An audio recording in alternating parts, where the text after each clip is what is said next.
Hello and welcome. I'm Greta, and today I've got a brief but efficient hip practice for you. So, keeping your hips supple and strong is important not only for hip health, but also it translates to the health of the knees and then also the health of the spine as well.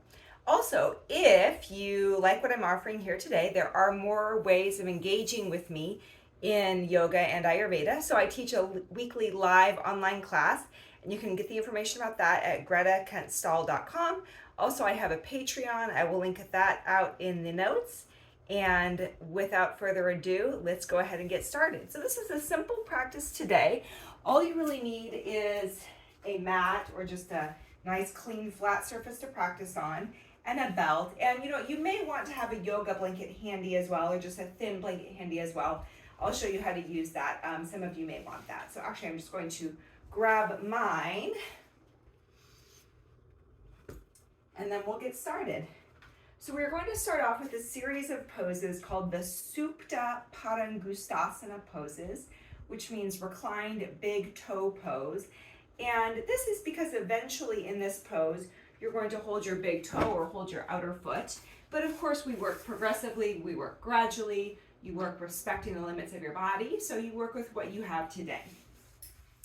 So first, just have that belt handy. You may want to have a blanket handy as well, just kind of alongside there. And then lie down at the center of your mat. Lie down in a pose that's called Supta Tadasana. So if you know Tadasana, mountain pose, this is like mountain pose but lying down. So take your legs all the way together, legs straight. Gently draw your navel to your spine. So it's not a hard sucking, a hard gripping of the abdomen, but just gently lift that lower abdomen up. You can even take your hands there and then feel what that does to your low back. So there's going to be a natural arch in the low back here. You're not looking to eliminate that, but you do want to aim to have a spreading, lengthening, widening feeling in that low back. And then with your legs together, extend from the inner legs to the inner heels. Go ahead and grip, actually grab your sticky mat, grab the edges of your sticky mat with your hands, and then roll your arms from the inside out. What a delicious feeling that is on the shoulder blades, the shoulders, the chest. So see how that draws the shoulder blades into your back, and then you spread the chest and the corners of the shoulders go down. Now from here, keep your left leg in place. Keep that left inner leg nice and long. So imagine like your left foot, the sole of the foot is on a wall. You want to feel that you're pressing the heel and the ball of the foot evenly into the wall. And then bend up your right leg.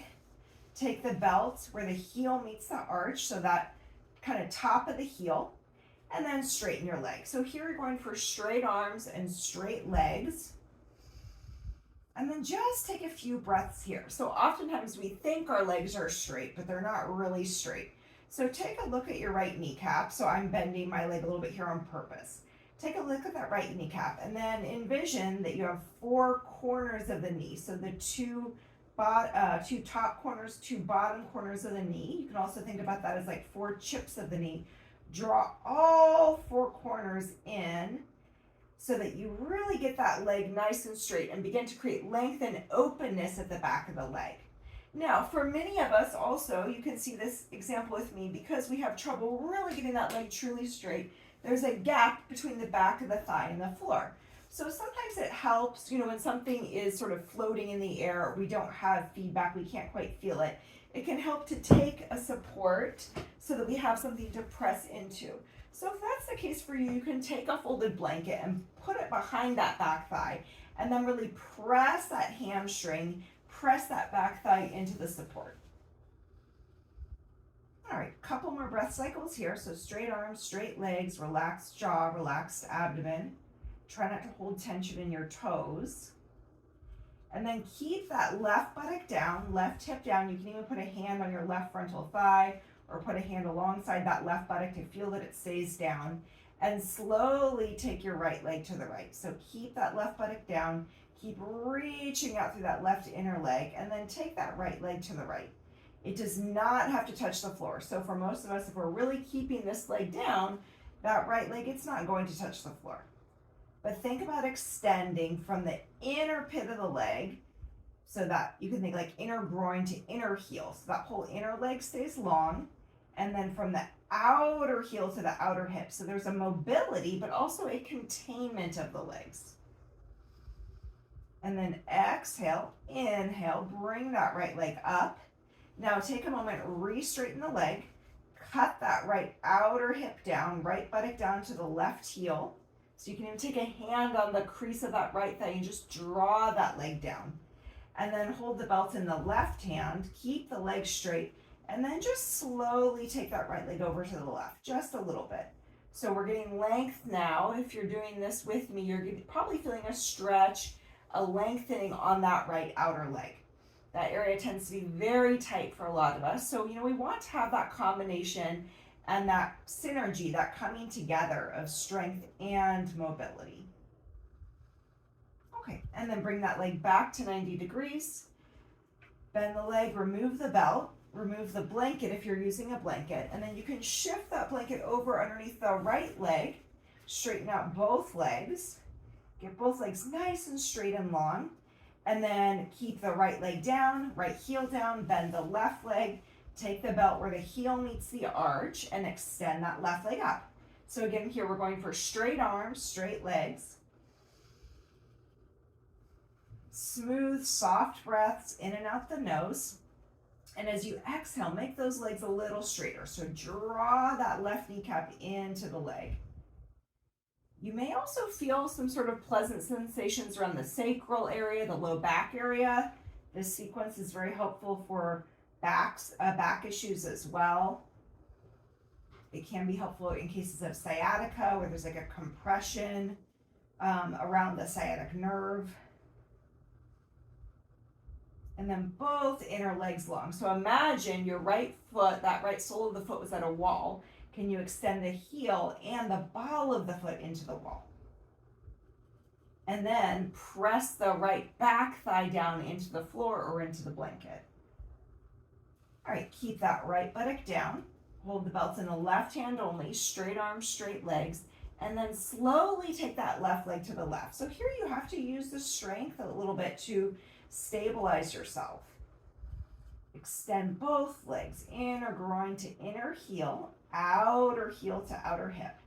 Kneecaps are tight, so those quadriceps contract to lift the kneecaps so that the legs don't become loose or floppy. But keep the breath natural. Let the abdomen just kind of be passive and soft here. You don't need to grip your abdominals.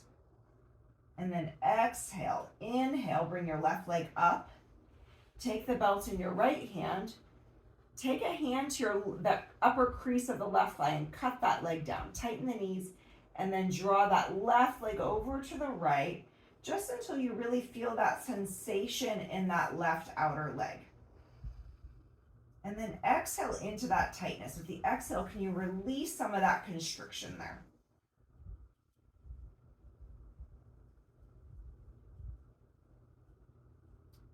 Okay, and then bring that leg up. Bend the leg, remove the belt, remove the blanket, and just for a moment, lie down now with both legs straight. Supta Tadasana. Heels down, kneecaps tight, toes and knees face the ceiling. And then again, actually grip the edge of your sticky mat. Roll the upper arms from inside out. So your shoulder blades move into your back and you spread the chest. Okay, bend your knees. And then let's roll over to the side and we'll do just a few seated poses now. So sit upright, take your feet wide apart, take your heels apart. If you're sitting on a sticky mat, you can use the edges of that sticky mat to help gauge whether your heels are in the same line. So sometimes if we have one leg that's tight, one leg that's loose, without thinking about it, we'll sit and one leg is way forward, one leg's way back. So you can use the lines of your sticky mat, both in back and in front, to see that you are in alignment. And then take your hands behind you, roll those shoulders back, and then press the backs of your legs down. So press the backs of the thighs down and see that your kneecaps and your toes are facing the ceiling. And don't tense your toes to do this. Just extend the outer edges of the feet up to the ceiling. Toes and kneecaps face the ceiling. Shoulders back, upper back into the body. Now if you can bring yourself forward a little bit, bring yourself forward, extend the inner legs. And then we'll do just a little bit of movement here now for the hips. So hold on to the right inner knee and then hold underneath that right ankle and just sweep that leg in. You can even lean away from that bent leg a little bit and just gently encourage that thigh to come down. So you're never pressing on the knee. You should never force the knees in hip work. Hip work is hip work. We're looking for suppleness and mobility in the hips. This should not be felt in the knees. You don't want to put pressure on the knee joint in that way. Just let that root of the thigh to the inner knee extend. And then ever so gently sweep that leg out. So just nice and easy. Sweep it in, sweep it out. There's no force here. Then hold the left inner knee and then hold underneath the ankle. Bring that foot in. So we're looking to have the heel can either be in its own inner groin here or just kind of lined up with the midline of the body. And then slightly lean to that straight leg side, and you can take a hand again and just gently encourage that thigh to extend and descend. And then sweep that leg out. Okay, we'll add on to this a little bit. So sweep the right leg in. And then you can take that right leg up. This position is called a Marichiasana position. It shows up in a number of different yoga poses. All right, and now from here, we're going to lean just slightly to the straight leg side. You're going to hold that bent leg ankle and then point that foot straight back for a Virasana leg. Now, it's important in this pose that you do not let, I'll show from the side here, you do not let this foot wing out, but that toe points straight back and you're extending from the head of the shin to the big toe straight back. Now, I also want to say that for some people, if you're not used to sitting on the floor, if you're tight in the hips, this all may be quite challenging, so that's okay, right? We just want to kind of gently push the limits of our capabilities without harm, of course. But you can also take a height to sit on. So if you take a folded blanket or sit up on a bolster, this can help. So now you get that sense of buoyancy and lift from the base of the spine up. Okay, and then let's take that leg back to the Marichiasana position. And then you'll take it out again this way. We can kind of think of this as a Janu Shirshasana or Baddha Konasana bound angle pose type leg. And then sweep that leg out. And I am throwing some Sanskrit terms at you today. Don't worry so much if you know them or not. You can just follow along with the movements and the instructions. And when you stay with yoga for a time, those Sanskrit words start to become more of your vocabulary. But there's no hurry there. You'll pick them up if you take classes. You'll pick those up with time. All right, and then let's take this leg up to a Marichiasana position. And then slightly lean to the straight-legged side, Virasana. Extend from the head of the shin to the big toe straight back. And the feeling here is that you want to be extending that outer knee down. So there's a tendency to collapse on the inner leg, but can you feel like you're extending that outer knee down to the floor? And then back again to Marichiasana, back to this first position here, Baddha Konasana or Janu Shirshasana, and then extend the legs out for Upavishta Konasana, seated angle pose. Press the backs of the thighs down, kneecaps and toes face the ceiling. Lift up at the sides of the waist, shoulders back. Okay, now we're going to put those few poses together and we're going to move just a little more quickly. So really working on some mobility now. So hold on to that right inner knee, sweep the leg in, and then we'll take it up for Marichiasana, Virasana. Virasana is hero pose. Back to Marichiasana, Janu Shirshasana or Baddha Konasana. From here, let's add a little twist just for fun. So extend out over that bent leg. You can even hook the elbow and turn back behind you for a deeper twist. Or you can be more upright, stay upright and turn this way and work on that length of the spine. And then release that leg out and then to the left. Sweep it in, take it up, Marichiasana, Virasana, Marichiasana, Janu Shirshasana or Baddha Konasana leg, and then extend and twist out over the bent leg. All right, and then go ahead and release. Come back to Upavishta Konasana, which means seated angle pose. And then our last seated pose here, we'll take Baddha Konasana, bound angle pose. Hold on to your inner knees, bring your feet together, take your hands behind you, draw your buttocks forward, sacrum into the body, and then don't think about pushing your knees down, but rather think about extending from the inner leg to the inner knee. So that movement comes from the thighs. So the inner thighs extend down and chest lifted. Stay with this for a few breaths. So if you find constriction here, you can also sit up on height. You can even take your back to a wall. You know, if you're quite tight here, this can also be a good pose that you just work on a little bit every day. Maybe you watch television or even do some of your computer work sitting in Baddha Konasana like this. So you can just take this in little increments, you know, a little bit every day makes a difference. Okay, and then let's extend those legs out straight, Dandasana staff pose.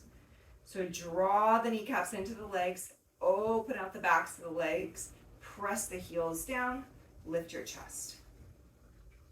Now, if you have time for one more pose, we're going to end with a little bit of relaxation. So we're going to take a variation of Supta Baddha Konasana, reclined bound angle pose. And today, we're going to do with the feet elevated up on a bolster, feet and ankles elevated up on a bolster, and then a blanket behind your head, just a thin blanket for head support, which is actually optional.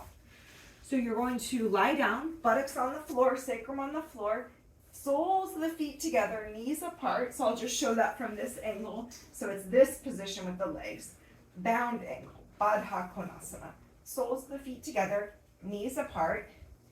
And then have enough distance so that you can feel a release on the inner leg. So have enough distance between your body and the bolster that you get the feeling that the inner legs are releasing, the abdomen is releasing and widening. And then take your arms down at your sides, palms up. And just let yourself rest. So you can stay in this pose for a couple minutes, minimum is good, 5 minutes, 10 minutes if you have the time. If you find that the inner legs start to ache, then it's time to come out. But you know, if you've got 5 minutes to be here, just stay here and really let go of the abdomen, let go of the legs. You can close your eyes and even let your breath rest.